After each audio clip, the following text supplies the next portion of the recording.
Bonjour à toutes et à tous et bienvenue sur la place des protestants. Joyeux anniversaire au COE, le Conseil œcuménique des Églises, qui fête en ce moment ses 70 ans. Et merci à tous les quatre d'avoir accepté notre invitation pour venir discuter de l'œcuménisme aujourd'hui. Marc Dereux, bonjour. Vous êtes pasteur et secrétaire général de la Fédération des Églises évangéliques baptistes. Frère Richard, bonjour. Bonjour. Vous êtes originaire de Suisse et vous vivez dans la communauté de Thésée, au lieu de l'œcuménisme, depuis presque 40 ans. Anne Merlot, bonjour. Bonjour. Vous êtes d'origine protestante, puis vous êtes convertie au catholicisme lors de votre engagement dans les mouvements du renouveau charismatique. Et vous êtes investi aujourd'hui dans le mouvement charismatique pour l'unité des chrétiens. Laurent Schlumberger, bonjour. Bonjour. Vous êtes pasteur, vous avez été le premier président de l'Église protestante unie de France jusqu'à l'année dernière et vous faites partie du comité central du COE, le Conseil œcuménique des Églises, dont nous fêtons les 70 ans. Alors est-ce que pour commencer, vous pouvez tout simplement nous expliquer ce qu'est le COE et à quoi sert-il?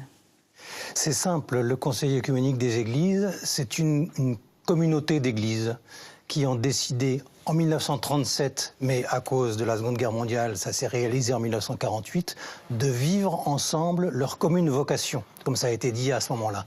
Et dans cette expression, il y a au fond l'esprit du Conseil œcuménique, c'est-à-dire que chaque église demeure dans son pays, sa langue, sa confession, mais qu'il s'agit de vivre ensemble cette vocation chrétienne, aussi bien dans le domaine de la réflexion que dans le domaine de la prière, du témoignage, du service, de la mission. Le Conseil œcuménique des Églises, aujourd'hui, c'est 348, je crois, églises. Ça change quelquefois. Par exemple, quand l'Église réformée et l'Église évangélique luthérienne s'unissent, ça fait une église de moins. Mais enfin, c'est un progrès. Mais ça peut faire le même nombre de personnes, au final. Voilà. Et à peu près 600 millions de chrétiens. Alors, c'est à la dimension du monde et se retrouvent dans ce Conseil œcuménique des églises de la plupart des traditions orthodoxes, anglicanes, réformées, luthériennes, ménonites. Vraiment, il y a une très très grande variété. Est-ce que vous pouvez aussi nous dire tout simplement pour vous ce que c'est l'œcuménisme? Alors, au sein du Conseil œcuménique des Églises, l'œcuménisme, c'est d'abord des visages et des cultes. C'est-à-dire que ce qui est vécu de plus fort, ce sont les rassemblements, que ce soit des rassemblements régionaux ou pour une action, ou bien les grands rassemblements qui ont lieu tous les 8 ans, en 2013 en Corée, en 2021 on ne sait pas encore où. Et chaque fois, j'ai l'impression de vivre comme une espèce de Pentecôte actualisée. À travers la diversité des langues, des rites, des traditions, il y a en même temps une espèce d'unité, de facilité à entrer de plein pied. C'est un événement vraiment extraordinaire. Mais alors, si on devait définir l'œcuménisme pour des gens qui ne savent pas du tout ce que c'est, qu'est-ce que vous diriez, vous, par exemple, Marc Dereux? L'œcuménisme, c'est l'autre que je reconnais aussi comme un frère. C'est le pasteur allemand Dietrich Bonhoeffer qui disait le frère n'est pas l'autre pieux, sérieux, mais l'autre qui est gracié et sauvé comme moi par la même grâce. Donc c'est cette dimension-là aussi, personnelle, comme ça a été rappelé. Voilà, l'œcuménisme, c'est ça, c'est cette relation aussi personnelle à l'autre. Anne Merlot, si vous deviez définir l'œcuménisme? À cause de mon expérience personnelle, je dirais que je vis l'œcuménisme plutôt en la définissant comme un mouvement d'unité, de recherche d'unité des chrétiens, non pas pour refaire une seule église, mais dans le respect de la différence. Donc en fait, c'est se rapprocher pour s'aimer, apprendre à s'aimer et apprendre à ne plus avoir peur des différences, des choses qui longtemps ont fait peur, où on a eu tendance à se jeter l'anathème les uns aux autres. Frère Richard, si vous deviez définir l'œcuménisme? Dans le mot œcuménisme, il y a le mot oikoumene en grec qui veut dire le monde habité. Donc cette dimension universelle est très importante pour moi, que c'est vraiment une recherche de communion de chrétiens du monde entier. Et puis un autre mot qui à Thésée nous a beaucoup porté dans cette recherche, c'est le mot réconciliation.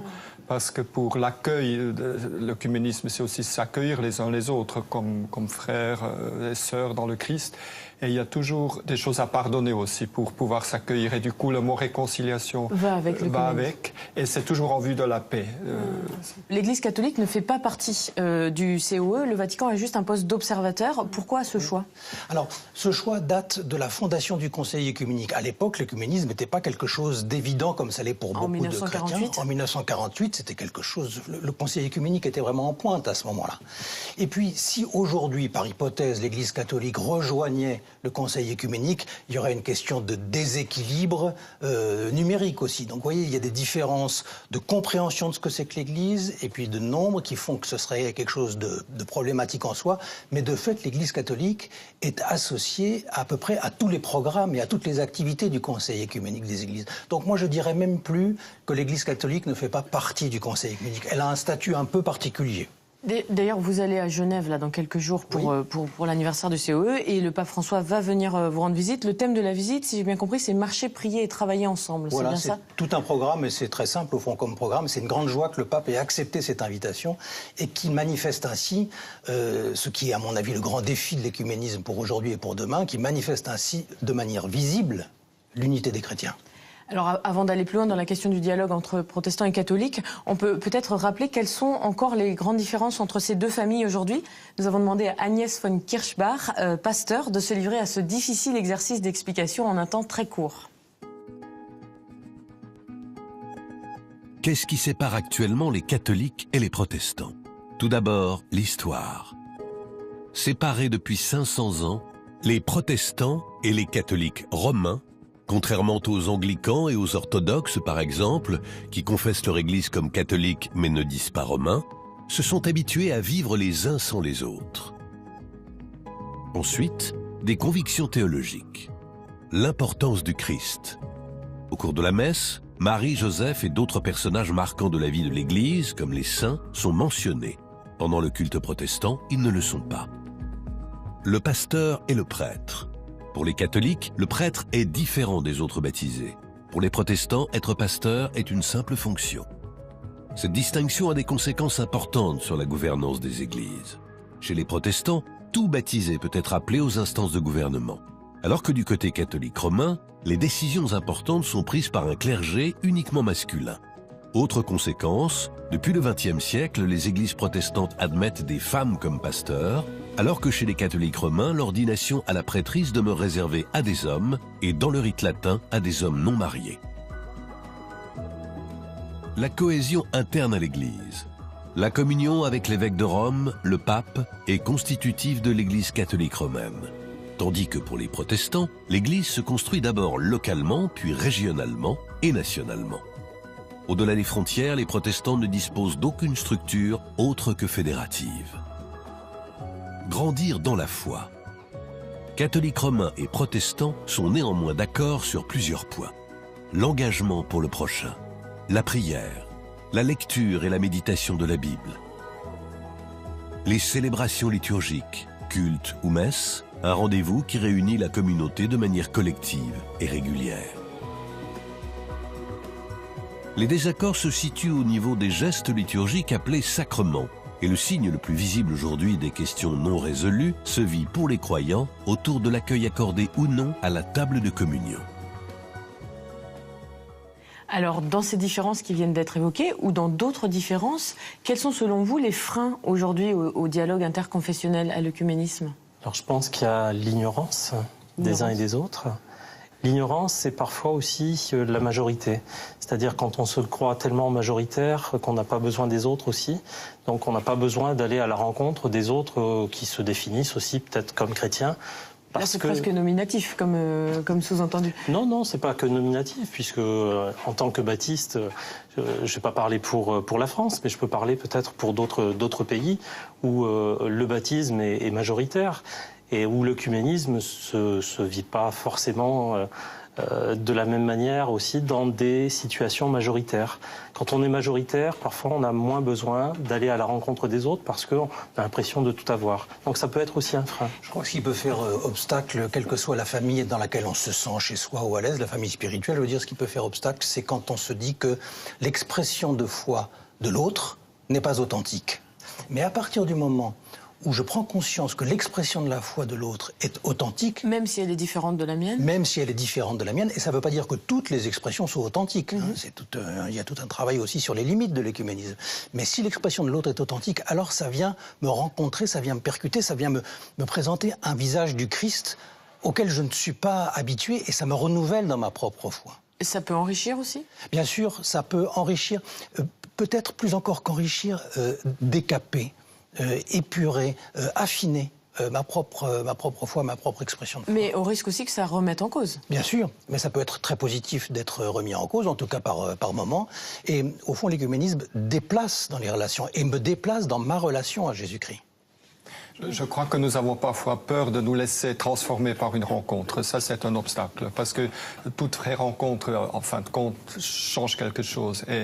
Et puis, il y a cette habitude de nous définir un petit peu en nous démarquant des autres. Ça c'est pas spécifiquement chrétien. C'est le principe de l'identité. Voilà. Et donc, c'est aussi présent dans les églises, mais en même temps, comme chrétiens, au fond, nous sommes appelés à nous oublier nous-mêmes dans un certain sens pour l'autre. Et donc, l'œcuménisme est aussi une démarche très, très profondément spirituelle, intérieure. C'est pas simplement de chercher un accord avec l'autre, mais c'est de nous laisser mettre en question par la rencontre, éventuellement laisser transformer. Et les transformations sont parfois un peu douloureuses aussi. Anne Merlot, vous voulez ajouter quelque chose sur les freins? Dans mon expérience personnelle, j'ai vécu des choses très difficiles. Déjà, le fait de devenir catholique en ayant été protestante, ça a été une révolution dans ma famille. C'est quelque chose qu'on ne pouvait pas faire. Et c'est quelque chose qui a été mal perçu? Très mal perçu. J'ai été donc rejetée par ma famille à cause de ça, et on m'a jeté l'anathème. Donc ma mère, avant de mourir, me disait « Dommage, tu iras en enfer parce que tu es devenue catholique ». Vous aviez quel âge au moment de votre conversion, à peu près? J'avais 30 ans, 35 D'accord, donc, ans. quand vous étiez c'est au moment déjà de mon adulte, mariage, ouais. oui. Et je l'ai vécu dans ma propre chair, ça, cette difficulté. Mais c'est-à-dire que malgré ces difficultés que vous avez rencontrées, vous, dans votre parcours personnel, Oui. donc la difficulté à accepter la confession de l'autre, hein, Oui. une confession différente de la sienne, vous croyez quand même à l'unité des chrétiens? Absolument. Mais pourquoi? Parce que même pour moi, c'est une mission, en quelque sorte. Il s'agit d'aimer et de pardonner les erreurs. On veut plaire à Dieu, absolument, on veut le suivre. On a reçu une certaine vérité, une révélation d'une part de la vérité, mais on croit un peu trop qu'on a la vérité tout entière. Hein. Vous savez, comme les églises évangéliques peuvent dire, nous, c'est le plein évangile, hein. Il n'y a que celui-là.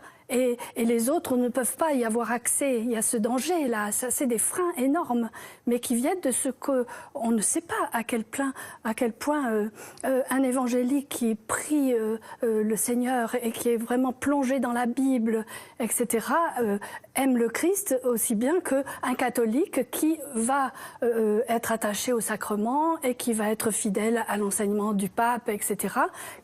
On a du mal à penser qu'il a une rencontre avec le Christ aussi, c'est le même Seigneur. Là, on parle des différences entre protestants et catholiques, mais il y a aussi des différences à l'intérieur même de chacune de ces familles. Alors, côté catholique, ces différences ne sont pas forcément affichées. Côté protestant, les différences sont assumées et du coup, les courants se multiplient. Donc là encore, exercice difficile. Nous avons demandé au pasteur Éric Denimal de nous présenter brièvement la multitude de courants qui existent dans la grande famille des protestants. Au commencement du protestantisme, avant Luther et Calvin, étaient notamment les anabaptistes. Ils voulaient un retour à la Bible, insistaient sur la conversion et le salut personnel, en rupture avec l'institution religieuse. Ils prônaient le baptême des croyants adultes. Persécutés, les anabaptistes ou rebaptiseurs s'enfuient en Amérique au XVIe siècle. Les Amish et les Quakers sont leurs descendants. En Europe, ils prennent le nom de Ménonites, du nom du prêtre converti qui a organisé le mouvement. En même temps, le retour à la Bible est accentué par deux réformateurs. Luther en Allemagne, puis Calvin en Suisse et en France. L'écriture seule, la foi seule, la grâce seule, Jésus seul et toute la gloire à Dieu seul. Voilà les piliers du protestantisme. Mais des détails s'ajoutent et prennent de l'importance. Au XVIIIe siècle, dans l'Angleterre anglicane, John Wesley insuffle un mouvement spiritualiste qui prône un retour à la sainteté de vie, le méthodisme. Tandis qu'au XIXe siècle, toujours en Angleterre, l'église baptiste prend son envol en s'appuyant sur les courants méthodistes et anabaptistes. En France, dans la famille réformée, une nouvelle division entre libéraux et évangéliques voit le jour. Dans l'Amérique des années 1870, un pasteur insiste sur le retour du Christ. Cette attente, Advent en anglais, donne son nom au mouvement adventiste. Les adventistes reviennent à l'observance du sabbat, s'engagent pour les libertés de conscience et enseignent une doctrine précise sur les temps de la fin. Au début du XXe siècle est créée la Fédération protestante de France. C'est à cette époque qu'un réveil s'inspirant de la première Pentecôte bouleverse le pays de Galles. Le mouvement pentecôtiste naît et fait du Saint-Esprit l'acteur prédominant dans l'Église, où les dons sont preuve de sa présence et de sa puissance. Jusqu'à aujourd'hui encore, le protestantisme, une Église réformée toujours en réformation, voit naître des courants qui deviennent des églises à part entière. Et alors, ce n'est pas non plus une liste exhaustive. Donc, on voit que même au sein d'une famille protestante, il existe plein de courants. Est-ce que, à l'intérieur même de cette famille, ça veut dire qu'il peut y avoir des divisions, des choses qui empêchent l'œcuménisme en interne ? Vous avez employé le mot liste et ça me paraît significatif parce que ce sujet est tout à fait exact. Mais il ne faudrait pas penser que les différences entre familles confessionnelles, y compris à l'intérieur du protestantisme, c'est une question de liste ou d'items ou de points doctrinaux. J'aimerais beaucoup plus insister sur le style. Vous savez, dans les évangiles, l'évangile de Matthieu présente un Jésus qui est souvent un Jésus enseignant, qui fait de longs discours. L'évangile de Marc présente un Jésus qui est beaucoup plus abrupt, qui va d'un endroit à l'autre, qui pose des gestes. L'évangile de Jean présente un Jésus plus intérieur et aussi plus humain. Chacun a son style pour présenter le Christ.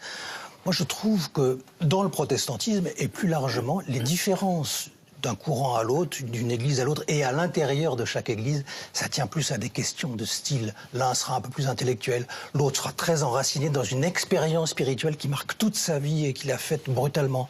Un troisième sera très attaché à ce qu'il peut exprimer dans la liturgie. On a des styles différents et qu'il nous faut toujours réapprendre à considérer comme complémentaires, comme s'équilibrant l'un l'autre, et pas comme des styles entre lesquels il faudrait choisir, ce qui serait absurde. Moi, je lis les 4 évangiles et pas un seul. De même, entre familles spirituelles, on peut avancer ensemble et s'interpeller et se nourrir. Moi, j'aime bien dire qu'il y a la famille protestante, et dans la famille protestante, il va y avoir des cultures différentes qui se sont développées, et qui se sont développées avec l'histoire, qui sont développées aussi avec des particularités poussées sur la spiritualité, la manière de vivre sa foi aussi, de décliner sa foi, de la décliner aussi en termes de témoignage, ce qu'on appelle aussi l'évangélisation, la manière d'être dans le monde aussi chrétien, et chrétien protestant aussi. Donc notre manière aussi parfois de pouvoir comprendre certains textes bibliques et de pouvoir les mettre en dialogue aussi, nous amène à des conclusions qui peuvent être différentes, mais qui ne nous font pas dévier, j'allais dire, des racines qui sont les racines protestantes et les racines du protestantisme. Et qui ne rendent pas incompatible le dialogue. Et qui ne rendent pas incompatible le dialogue, en tout cas pour moi, qui doivent nous encourager justement au dialogue, puisqu'on a ces mêmes racines, de pouvoir en débattre aussi. Pour nous, à Thésée, c'est toujours évidemment plus vaste. Il y a des protestants, des catholiques, des orthodoxes ces dernières années, mais il y a une observation, une expérience très intéressante, c'est que entre nous les frères, les différences culturelles sont parfois plus marquantes dans la vie quotidienne, dans la vie commune, que les différences confessionnelles. Et ce qui confirme que c'est une affaire de style, de langue, de culture. Et je crois que plus tout ça peut jouer ensemble, plus il est possible de s'accueillir vraiment les uns les autres. Mais est-ce qu'on est obligé, après tout, de se définir par sa confession? Est-ce que vous vous présentez comme protestant ou catholique ou orthodoxe? Non. Moi, je me présente comme frère de Thésée, mais ça ne veut pas dire que je cache mon origine. Mais j'ai vécu 2 tiers de ma vie à Thésée, 1 tiers en Suisse, donc dans mon église ou mon milieu d'origine. Plutôt protestant? Oui, plutôt protestant. Et j'ai vécu cette expérience comme un élargissement, c'est-à-dire pas comme un reniement, pas comme une critique, mais comme un élargissement qui est transformation en même temps. C'est ça les 2 mots. Mais est-ce que ça veut dire qu'aujourd'hui, vous refusez de dire je suis protestant, je suis catholique? Vous dites je suis chrétien? Comment vous dites je suis frère de Thésée? Oui, je suis un enfant de Dieu. Et je crois que les limites, les barrières confessionnelles, aujourd'hui, baissent de plus en plus. Sauf dans certains endroits où, comme par contre-coup, par réaction. Il y a des raidissements identitaires. Mais d'une manière générale, dans les églises locales, dans les paroisses, les gens viennent de moins en moins parce que telle paroisse a une étiquette réformée, baptiste, catholique. Ils viennent là parce qu'il y a une communauté accueillante ou chaleureuse, parce qu'il y a un ministre qui a un rayonnement particulier, parce qu'elles ont été amenées là par des amis. Et au fond, cet abaissement des barrières confessionnelles, ça disparaît pas. Mais cet abaissement me paraît une grande chance pour aujourd'hui. Il me semble qu'en province, c'est pas tout à fait le cas. Peut-être qu'à Paris, c'est comme ça.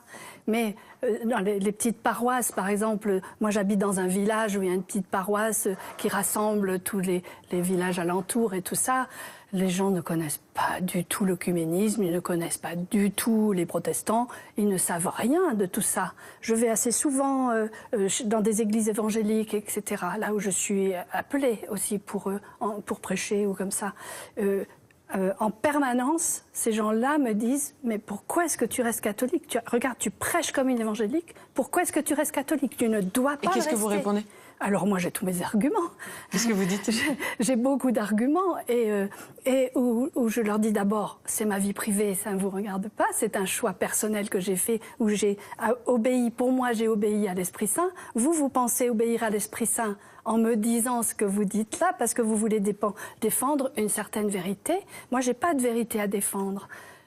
Le Christ est la vérité. Je nuancerais beaucoup cette idée selon laquelle dans les régions ou dans les campagnes, les choses seraient plus tendues ou séparées. Tout récemment, le synode national de mon église s'est réuni dans un petit village assez protestant historiquement du Poitou.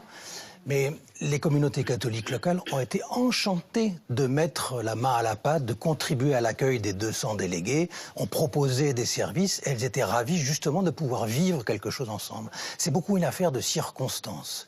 Et au fond, peut-être que c'est ça notre tâche, c'est de multiplier les circonstances pour qu'on puisse faire l'expérience qu'on est frères et sœurs et qu'on a besoin les uns des autres pour grandir dans la foi.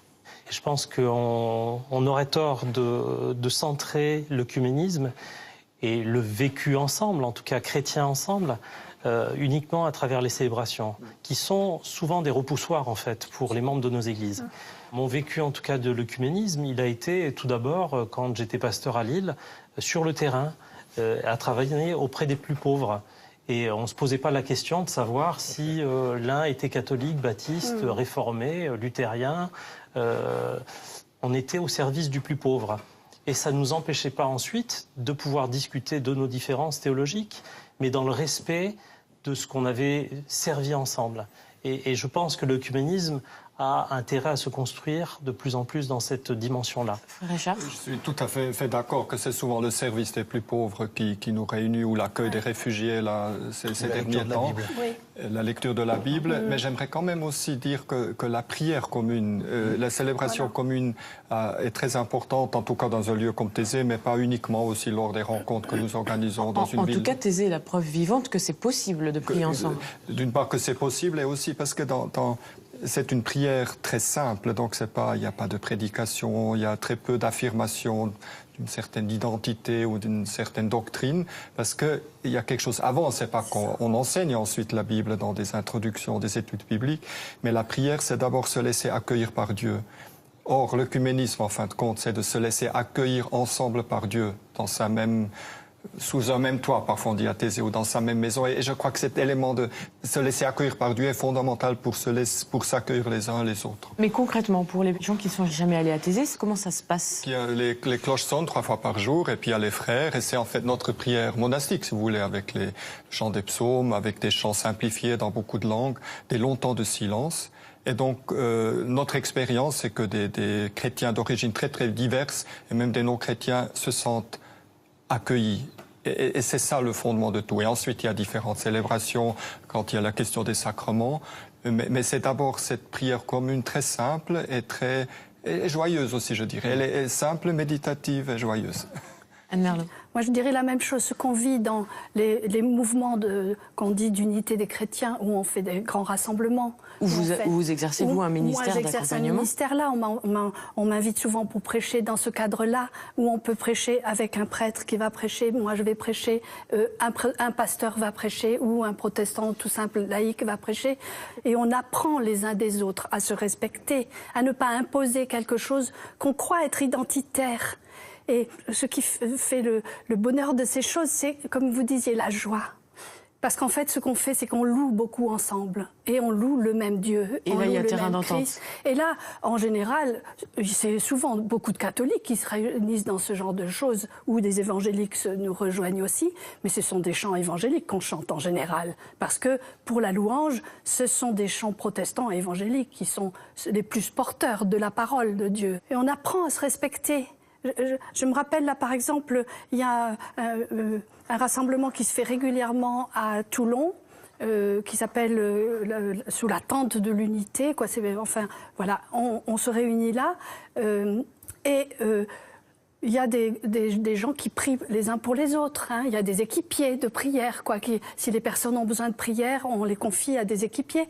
Et donc, ce soit des catholiques et des protestants mélangés. Mais quelquefois, il y a des catholiques qui se rendent pas compte, qui croient que leur identité, c'est d'être dans le culte marial, par exemple, et que c'est ça qui les représente en tant que catholiques. Qui peut aussi être un des freins à l'écuménisme. C'est un grand frein, parce qu'ils vont pour prier pour quelqu'un, ils ont leur chapelet à la main. Ça gêne beaucoup. C'est pas ça l'unité. C'est un respect de l'autre où on va pas faire quelque chose, où on va dire « moi je prie Marie et tu devrais le faire aussi ». Vous voyez ce que je veux dire? Il y a toutes ces choses. J'ai parlé des protestants qui nous demandent de plus être catholiques, mais il y a les catholiques qui voudraient que les protestants deviennent catholiques aussi. Et il y a un respect, voilà. Je vois sourire, Marc Dereux. Vous êtes d'accord avec ce que dit Anne Merlot? Oui, tout à fait. Enfin, en tout cas, ce qui est sûr, c'est que l'ignorance mutuelle apporte en tout cas des réactions qui peuvent bloquer les autres aussi. Oui. Et c'est sûr, et parfois c'est avec une sincère bonne volonté de bien faire aussi. C'est pour ça qu'il faut apprendre à connaître aussi la spiritualité de l'autre, entrer dans la spiritualité de l'autre. Et c'est accueillez-vous les uns les autres comme le Christ vous a accueillis. Le Christ nous accueille tel que nous sommes aussi. Il nous accueille aussi avec tout ce qui fait notre pâte et autres. Et nous sommes appelés aussi à entrer dans cette dynamique-là d'accueil de l'autre. Ça ne veut pas dire que je vais me perdre pour autant. Et puis, on voit dans tout ce que vous dites qu'il existe déjà concrètement des choses. Alors, ça va du mariage œcuménique, par exemple, au groupe de prière. Vous parliez de groupe de lecture biblique tout à l'heure. Ça peut être des courants de prière, ça peut être des lieux. Donc, ça veut dire qu'il se passe quelque chose aujourd'hui, en tout cas de ce côté-là. Et ce sont des fils qui existent quelquefois depuis assez longtemps et puis qui s'épanouissent. Je pense, à propos de la Bible, aux traductions œcuméniques de la Bible, qui ont commencé dans les années 60 et qui ont été à ce moment-là un événement considérable. Maintenant, il y en a... C'est presque banal, les traductions œcuméniques de la Bible. Mais quand on va dans un congrès biblique, par exemple, mais on ne sait pas qui est catholique ou protestant. Si certains ont telle habitude vestimentaire, alors on peut le savoir. Mais sinon, dans le travail qui est fait, dans les échanges qui sont menés, on ne sait pas. Et on ne sait pas, non pas parce qu'on ne veut pas le savoir, ou parce qu'on le met de côté, ou parce qu'on a peur d'en parler, mais parce que c'est dépassé par autre chose. C'est pas la question. C'est pas la question. On va malheureusement bientôt devoir finir cette émission. Et juste avant, je vous propose de voir justement ce que la Bible nous dit de la diversité et de l'unité. Alors cette fois-ci, nous avons demandé au pasteur Antoine Nuis de nous aider à relire les textes autour de cette question. Que dit la Bible de l'unité? Lorsque Jésus prie pour ses disciples, il précise « Que tous soient un, comme toi, Père, tu es en moi, et comme je suis en toi ». L'unité dont il parle est d'abord interne à chacun. Jésus prie pour que ses disciples soient unifiés, qu'ils réalisent la cohérence entre leur foi, leurs pensées, leurs paroles, leurs désirs et leurs actions. La quête de l'unité personnelle est le plus court chemin pour atteindre l'unité avec le prochain, car ce qui crée les divisions, ce n'est pas la diversité des avis, mais les rivalités entre les personnes. Le signe de la première alliance dans la Bible est l'arc-en-ciel, qui est un beau symbole d'unité. L'arc ne se présente pas comme un mélange de couleurs indistinctes, mais comme l'association de couleurs qui rayonnent chacune dans leur éclat singulier. Pour évoquer cette harmonie, le père de l'Église, Basile de Césarée, a écrit « C'est la même eau fraîche et féconde qui tombe sur le champ afin que fleurisse rouge le coquelicot, rose la rose et bleu le bleuet. » Et si vous avez envie d'en savoir davantage sur le protestantisme, voici 2 titres d'ouvrages écrits par les pasteurs qui nous ont aidés à préparer cette émission. Le protestantisme pour les nuls de Éric Denimal et Lettre à ma belle-fille catholique pour lui expliquer le protestantisme de Antoine Louis. Merci à tous les 4 d'avoir accepté notre invitation. Merci à vous de nous avoir regardés et à très bientôt sur la place des protestants.